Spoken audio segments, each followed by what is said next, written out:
A entrevista de hoje é mais que especial. Nós vamos falar com a professora Lucilena Galvão, que você talvez conheça já da Nova Acrópole. Ela vem falar a respeito de administração do tempo. Será que é um ponto importante para você também? Vem com a gente. Oferecimento Cuidare. Cuidamos de pessoas especiais sem perder a essência humana.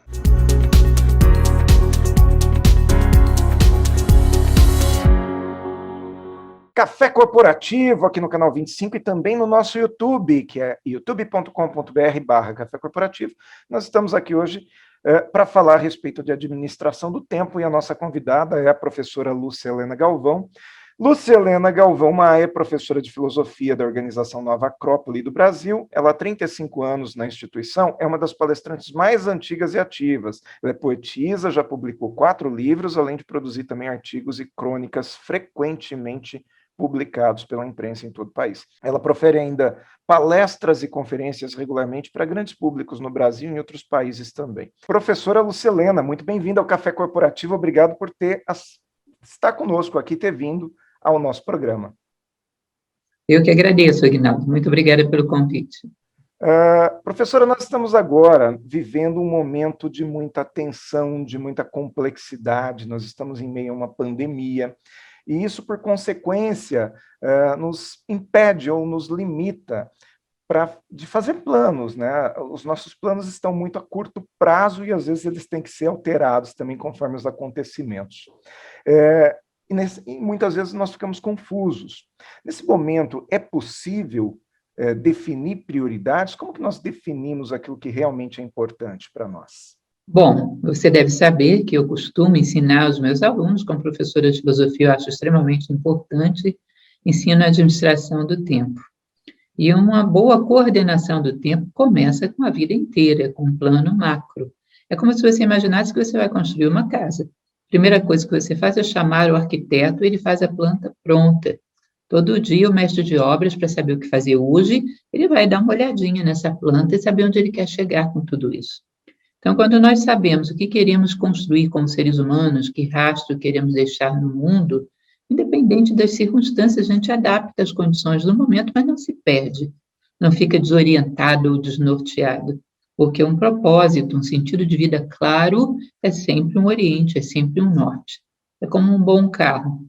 Um bom carro você compra porque você sabe que numa estrada de buraco você talvez tenha que andar a 20 quilômetros, uma estrada asfaltada pode desempenhar melhor, mas em nenhuma circunstância ele te deixa na mão, não é isso? Um ser humano que tem um propósito, um sentido de vida claro, ele adapta a sua marcha às condições do terreno, mas não se detém, nunca. Isso é próprio das pessoas que vivem só pelo dia de hoje, só pelo momento, ficam perdidas diante de qualquer obstáculo.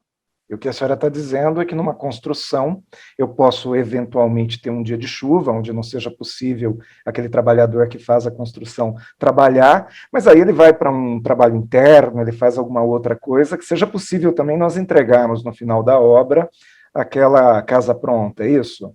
Com certeza. Tem uma passagem que um escritor americano, Steven Pressfield, que eu gosto muito, ele disse que foi jogar golfe na Inglaterra, e ele deu uma tacada com o taco de golfe e teve uma ventania e desviou a tacada.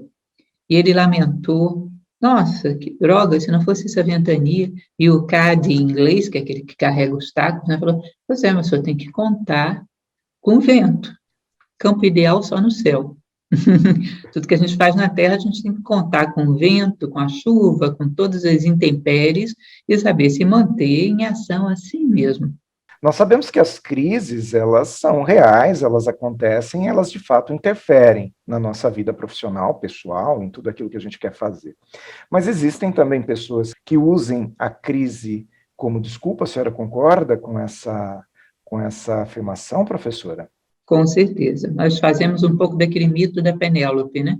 Que tece o seu tapete um dia, tece o seu manto um dia, e à noite vai lá e puxa o fio. Porque o maior medo que a gente tem é o medo do êxito.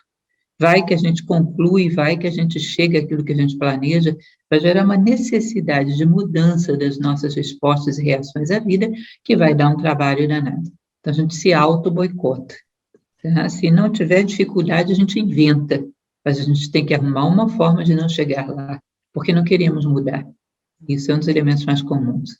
Nós estamos buscando, muitas vezes, uma imagem de ser uma pessoa lutadora, é isso que a senhora está querendo dizer? Por exemplo, uma pessoa que procrastina, e posteriormente ela reclama dos resultados não atingidos. De certa forma, ela está valorizando mais o esforço do que o resultado, ou ela está fazendo um esforço sem destino? Como que a senhora poderia explicar isso para a gente? Uma vez eu me reuni com os meus alunos, Nova Acrópole, uma escola de filosofia formada por voluntariado, e falei, imagina se chegassem 500 alunos amanhã, todos de uma vez, pum. E que seria o nosso trabalho voluntário? O que a gente teria que fazer para atender esses 500 alunos? Todo mundo apavorou, arregalou o olho. Eu falei, por isso que eles não vêm. Porque, no fundo, a gente tem um medo muito grande do nível de compromisso, da performance que vamos ter que ter se nós dermos certo. Então, nós estamos constantemente nos boicotando e nos vitimizando, arrumando um culpado para as coisas que não foram, porque nós não quisemos que fosse. Você deve conhecer aquela piada engraçadinha que se conta pelo interior do Brasil, de 2 alcoólatras que eram pescadores, resolveram parar de beber. Aí, um dia, se encontraram para pescar novamente. E um deles viu o outro carregando uma bagagem grande, cheia de garrafas de cachaça. Ele falou, o que é isso? A gente não tinha combinado de parar de beber? Não, você está me interpretando mal. Isso aí é para as cobras, vai que a gente é picada. É álcool? Ah, tá ótimo. E aquele outro saco ali é o quê? São as cobras, vai que não tem. Então, eu sempre conto essa história. A gente anda carregando saco de cobra, porque vai que não tem. Nosso medo da transformação, nosso medo do novo é paralisante. Então, a gente faz de conta que quer, mas no fundo não. O que a senhora está dizendo é que nós nos boicotamos grande parte do tempo. Esse boicote, essa sabotagem que nós fazemos diante do nosso próprio viver, isso é a causa, ou uma das causas da procrastinação, do deixar para depois e administrar mal o nosso tempo e depois ficar vivendo tudo na urgência, professora? Tem uma série de causas, essa com certeza é uma delas. Hoje, procrastinar, ser confuso, é um estilo, é um gênero. Aquela pessoa, sabe aquele ditado, falem mal, mas falem de mim? Coitado de fulano, a gente não consegue, chega na casa dele, tem meia em cima da geladeira. Ou seja, de alguma maneira ele chamou a atenção. Então, às vezes é uma forma de carência, às vezes é uma forma de fuga de si mesmo, que se eu organizar bem a minha vida vai sobrar tempo, o que eu faço com esse tempo? Vou ter que confrontar a minha própria consciência, ver que eu não estou realizando nada que eu faço, nada que eu sonhei, nada que eu gostaria realmente de realizar. Então, não pode sobrar tempo. Aquela pessoa que torna a sua vida um caos para que não haja oportunidade de confronto com a sua consciência. Tem manias, tem síndromes de perfeccionismo, tem muitos fatores, tá, que a gente teria que ter um tempinho para analisá-los. Mas, em geral, somos nós mesmos, porque com circunstâncias difíceis houve resultados diferentes. Você já deve ter ouvido falar que Johann Sebastian Bach teve 20 filhos. E metade deles morreu, inclusive, por doenças derivadas da subnutrição. E ainda assim ele não deixou de ser um dos compositores mais prolíficos da história da humanidade, e mais perfeitos também. Então, onde um passa, é possível que todo ser humano passe, se realmente quiser passar. E também eu imagino que as pessoas tenham habilidades que façam com que elas sejam boas numa determinada coisa e não tão boas em outra coisa, ou que elas tenham facilidades com determinadas tarefas mais exatas, um pouco menos de habilidade com tarefas onde requer relacionamento. Isso também interfere nesse cumprir o objetivo? Olha, isso interfere em algumas coisas, mas no caso particular que nós estamos falando, não. Porque todo ser humano nasce com a habilidade, com o poder latente de saber viver como ser humano. Isso faz parte de um kit de ferramentas que a natureza nos deu, como seres humanos que somos. Então, seja você um técnico, um mecânico da NASA, seja você um filósofo, seja o que for, você tem um kit de viver como ser humano. E é necessário atualizá-lo para todos os casos. Não se dispensa a um matemático o dever de saber conviver, o dever de ter autocontrole, o dever de saber ter um certo nível de determinação, de força de vontade, que possa colocá-lo em marcha todos os dias. Não se dispensa a nenhum ser humano o domínio básico da arte de viver como o ser humano. Isso não é uma especificidade, isso é uma generalidade.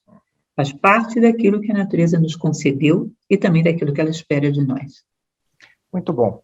Professora Lucelena, nós vamos fazer um intervalinho agora para o nosso comercial e voltamos logo em seguida com a continuidade aqui do nosso bate-papo.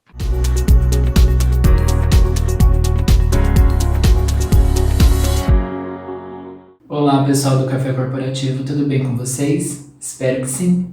Aproveitando a deixa da entrevista da professora Lucelena, falando sobre procrastinar, falando sobre prioridades que devemos ter na nossa vida, nunca o público da terceira idade passou a procrastinar tanto, porque a prioridade do público geriátrico sempre foi interagir com pessoas. Nesta pandemia, ele se passou a ser recluso dentro da sua casa. Devemos sempre impor e ofertar oportunidades dele manter-se ativo e também a mente ativa, como palavras cruzadas, hortas, caminhadas, sempre usando máscara, não é porque o nosso veterano está vacinado que ele deve vacilar aí com as medidas, prática de exercício físico, inclusive musculação, por que não, né? Atividades culinárias, aprender uma nova língua, tudo isso vai fazer ele se sentir vivo e trazendo sempre as atividades diárias em ordem para ele manter o cérebro ativo e a mente e o corpo também.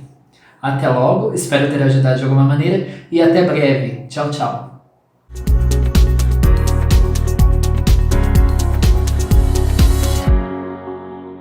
Café Corporativo aqui no segundo bloco com a professora Lucelena Galvão. Professora Lucelena, nós estávamos falando aqui a respeito da pessoa procrastinar, se boicotar, enfim, não querer verdadeiramente chegar aos seus objetivos, porque afinal o sucesso dá trabalho, né? Mas em algum momento essa ficha cai, ou em alguns casos a ficha cai. Quando geralmente isso acontece? Quando a pessoa muda de atitude? Olha, não é algo que você possa definir, é em tal idade ou é diante de tal dificuldade. É algo muito particular de cada ser humano. Sócrates costumava dizer, minha mãe, Fenaretes, era uma parteira, e era uma excelente parteira, mas uma coisa ela jamais seria capaz, que é de dar à luz a uma mulher que não estivesse grávida. Ou seja, o ser humano está grávido de mudança, é uma gravidez que ele vai germinando ali por uma gestação de tempo variável. No momento em que ele quer dar à luz, no momento em que ele quer pular de consciência para um outro patamar, qualquer circunstância ajuda, qualquer circunstância pode ser válida. Sobretudo se ele tiver alguém mais sensato que possa ajudá-lo aí tanto mais rápido é. Mas ninguém pode dizer quando isso vai acontecer. São mais de 30 anos dando aula de filosofia, e por muito incrível que você possa achar, eu já peguei jovens de 16, 17 anos muito maduros, e idosos, às vezes, que já passaram da casa dos 70, bastante, e ainda estão muito presos às suas fantasias, às suas ilusões e às suas fugas. Ninguém sabe como, quando, ou mesmo se essa pessoa vai despertar em algum momento. O ser humano, nesse sentido, é um mistério. Nós dizemos, esse não tem chance. Daqui a pouco ele passa por você numa velocidade que você nem anota a placa. Portanto, eu recomendo desistir de julgar o ser humano, acreditar nele sempre. Mas quando nós falamos a respeito de ajuda, a ajuda depende de aceitar, ou às vezes até de pedir ajuda. E, normalmente, a gente percebe que as pessoas aceitam ajuda ou buscam ajuda quando elas se deparam com oportunidades ou com dificuldades grandes. É fato isso que eu estou falando ou eu estou errado? Bom, no nosso momento histórico, às vezes, nem mesmo diante dessas duas coisas. O ser humano, às vezes, está se afogando, mas eu vou me afogar do meu jeito. Eu tenho oportunidade, mas eu vou obtê-la do meu jeito. Na verdade, o ser humano só pede ajuda quando ele constata uma coisa, que é, eu não sou dono da verdade. Eu tenho muito a aprender com todo mundo. Isso é uma constatação preciosa. Eu poderia dizer, a alquimia medieval chamava isso da obra em amarelo, citrinitas, que é a maturidade. Eles diziam que tem certos homens que são como certas frutas, passam do estágio verde para o estágio podre, não amadurecem. Maturidade não é uma questão de tempo de relógio, mas de tempo interno. O homem maduro sabe, eu não sou o dono da verdade. Portanto, se eu estiver disposto a aprender, qualquer pessoa pode me dar uma lição que me seja útil, para sair daqui, quer diante da oportunidade ou diante da dificuldade. Aí essa é uma maturidade, como já falamos, que é muito variável quando ela vai acontecer. Um homem maduro é um dos frutos mais raros da Terra, inclusive porque a nossa cultura, os modelos civilizatórios que a gente adotou, não conduzem a isso. Conduzem a uma evolução mental com um infantilismo psicológico acompanhando de mãos dadas. Então, esse é o fator X de mudança. A maturidade não necessariamente vem com a idade, mas não necessariamente, mas da maneira como a pessoa processa o tempo. Perfeito. E aí, sobre processar o tempo, nós ouvimos muito falar popularmente que o tempo passa mais rápido conforme a idade avança. E eu ouvi uma vez, numa das suas palestras, você dando uma explicação diante dessa, não sei se é uma explicação, mas fazendo um comentário diante dessa frase, né, que a idade faz com que a gente tenha uma outra percepção do tempo. O que significa isso? Por que a gente tem essa percepção maior? Sim, isso faz sentido por uma questão bastante simples, né? A carga que temos para trás vai se tornando cada vez maior do que aquela que temos pela frente. Isso dá uma percepção do tempo acelerado. Mas, de qualquer forma, existe um mecanismo de compensação para isso, que é a maneira como trilhamos o tempo. Existe uma frase oriental que diz que 1 ano seria suficiente para levar o homem da absoluta ignorância à absoluta sabedoria, o máximo que o homem possa atingir. Se ele tivesse anos de 365 dias, dias de 24 horas, horas de 60 minutos, minutos de 60 segundos. Quantos minutos têm as suas horas? Então, se você parar para pensar, um dia como hoje, na semana passada, o que fizemos de manhã à noite? Às vezes nem ontem lembramos muito bem, não é isso? Se nós pararmos, e já foi feito um exercício nesse sentido, pegaram um grupo de 30 pessoas na faixa de 40 a 50 anos e pediram para contarem tudo o que lembravam da sua vida. Aquele que foi, assim, mais extenso na sua narrativa, levou 7 horas para contar 40 anos de vida. Tudo que ele recordava. Para onde foi o resto? Foi para o buraco negro da desatenção, da dispersão, da fantasia, da ausência. Se nós praticássemos aquilo que Carl Jung recomendava, corpo e mente juntos, nós desdobraríamos o tempo infinitamente. Porque dentro de 60 segundos, dentro de 60 minutos, dentro de 24 horas, dá para percebermos uma infinidade de coisas no mundo e em nós mesmos, e nos propormos a um reposicionamento diante disso. Enfim, grande parte, nós sonhamos em vencer a morte, mas morte é sinônimo de inconsciência. E se morte é sinônimo de inconsciência, durante aquilo que a gente chama de vida, nós estamos mais mortos do que vivos. Há um grande desperdício aí. E o que a gente, então, percebe é que nós jogamos muito do nosso tempo fora, né? Porque nós talvez não produzimos. Mas, ao mesmo tempo, a gente vê algumas pessoas que elas são muito focadas no tempo, elas não querem perder tempo de forma nenhuma, e muitas vezes não relaxam, muitas vezes elas não têm um momento de lazer, muitas vezes elas não se dedicam a coisas que, em princípio, parece que não estão lá nas suas prioridades. Por exemplo, prioridade é trabalho, essa pessoa ela não vive com a família, ela não descansa, ela não vai buscar um lazer, né? Será que nós estamos, em algum momento, também ficando loucos atrás do tempo, tentando recuperar aquilo que foi perdido em algum momento? Não, vou te dizer uma coisa. O homem estressado, esse que você chama de focado, é, dentre todos, o que mais desperdiça tempo. Foco não é isso. Quando eu faço administração do tempo e tenho um curso específico disso, eu digo, tudo que é próprio da vida, faça uma agenda onde você considere o lazer, o soninho depois do almoço, que às vezes é muito bom para você voltar revigorado, o tempo com a família, o tempo do trabalho, o que é prioridade? Tudo. A prioridade é viver de maneira justa, dentro de cada tempo, aquilo que lhe corresponde. E dentro daquilo que te corresponde em cada momento, esteja presente de corpo e alma. Isso é uma pessoa focada. A prioridade é viver como ser humano, tratando a cada coisa com a justiça, como diria Platão, dar a cada um aquilo que lhe corresponde.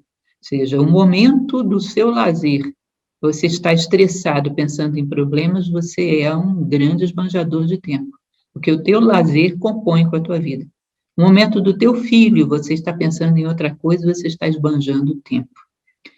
Cícero, ele tem uma frase que diz: certifica-te de que és fator de soma para as pessoas de cujas vidas participas. O que é o nosso propósito, o nosso foco? Sair daqui maiores do que entramos, fazer com que as pessoas que convivem conosco estejam um pouquinho maiores do que conviveram conosco e deixar o mundo um pouquinho melhor do que aquele que encontramos. Esse é o objetivo do nosso foco, o nosso propósito como ser humano. E para isso precisamos de quê? De tempo para o trabalho, precisamos de tempo para a família, de lazer, de descanso, de dedicar a nossa saúde, tudo com a devida justiça, segundo aquilo que foi organizado por nós mesmos. Nada está fora. É aquele que desalinha esse planejamento, o que ele vai fazer? Gerar um estresse. Sei que eu estou me alongando um pouco, mas só esse detalhe ele é muito importante. Existe uma antípoda entre mente e emoções. O estresse baixa a mente e eleva as emoções. Você trabalha com péssimas condições mentais. Portanto, você não produz nada, ainda reduz a produção de todo mundo que está à sua volta. O ótimo é se dedicar às coisas da alma. O negócio, dedicar-se às coisas do corpo. E precisamos de ambos. No seu tempo certo, na sua hora certa. Isso é um homem equilibrado. Um homem focado é um homem equilibrado, cujo propósito é ser humano. Olhar para trás quando tudo isso terminar e dizer: para aqui passou um ser humano, eu dei o meu recado. Estou em paz com céus e terra. Foco numa coisa só é paranoia. E vai distorcer a vida do ser humano. Nós, quando descansamos, também estamos produzindo, ainda que seja produzir a energia para uma outra tarefa, para uma outra atividade que vai nos fazer bem, né? Com certeza. E aí são os passos de criatividade, inclusive, onde começamos a observar a vida, ver como a vida funciona, e aí aprendemos muita coisa. Muito bom, professora. Nós vamos fazer mais um intervalinho e a gente volta para o último bloco aqui para as considerações finais.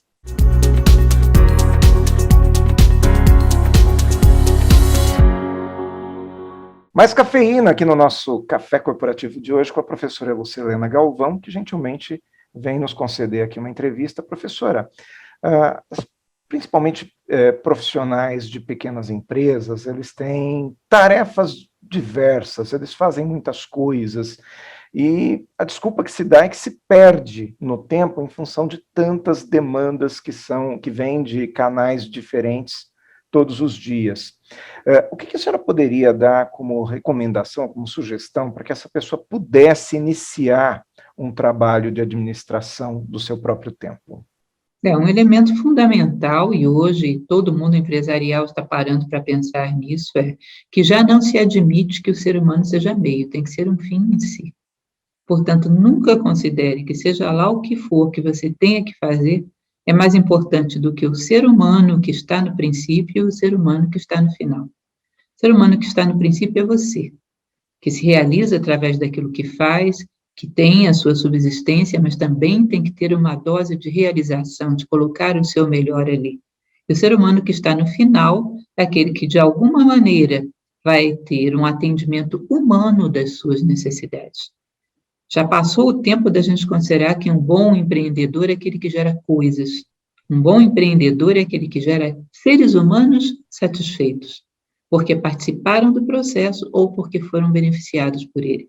Quem não pensar assim vai ficar para trás. Todos nós conhecemos, eu tive na infância uma lojinha que vendia roupas, que ficava na periferia da cidade, era pequena, mas era lá que nós íamos. Minha mãe sempre me levava porque o atendimento era maravilhoso.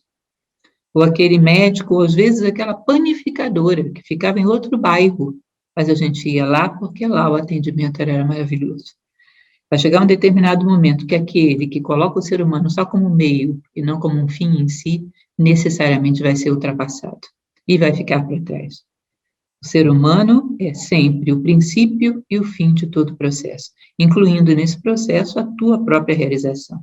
colocar o teu coração naquilo que faz. Muito bom, professora. Fico feliz de poder trazê-la aqui ao Café Corporativo, esse trabalho que nós fazemos aqui já há 4 anos. Nós temos cerca de 200 entrevistas e cada dia, ou a cada semana, nós enriquecemos com um novo entrevistado. E, nesse momento, Lúcia Helena faz parte aí desse nosso acervo. Muito obrigado, viu? De nada, eu que agradeço. E um abraço a todos. Você que está em casa, continue acompanhando o Café Corporativo. Na próxima semana nós voltamos aqui com Vânia Ferrari e Ana Nogueira. Café Corporativo, essa universidade em sua tela.